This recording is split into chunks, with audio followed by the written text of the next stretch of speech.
2021, on a fait une mission d'évaluation de la loi Sapin II. C'est un travail que j'ai conduit avec le député de l'opposition Olivier Marleix. On a fait 50 propositions qui ont donné ou ont fait l'objet de la proposition de loi. Au début de l'année 2021, le gouvernement était assez favorable à ce qu'il y ait cette loi Sapin 3. À la fin, il y a eu une autre proposition de loi qui concernait uniquement les lanceurs d'alerte qui étaient dans la loi Sapin 2.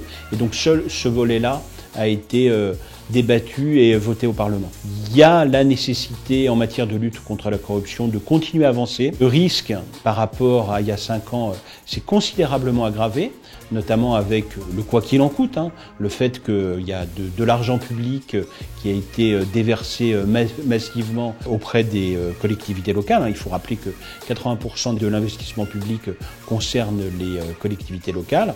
En plus, on a modifié les règles sur les marchés publics. Donc le risque est véritablement présent. Il y a un problème de culture du secteur public vis-à-vis de la lutte contre la corruption et un fossé culturel qui se creuse entre le secteur public et le secteur privé.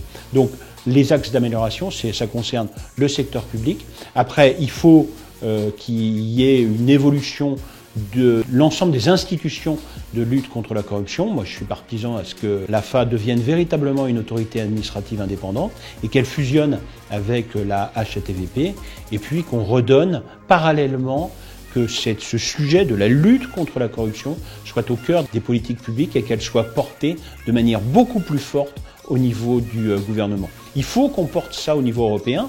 D'abord, c'est des problèmes de compétitivité aussi pour nos entreprises. Comme ça, l'ensemble des entreprises européennes seront soumises aux mêmes obligations.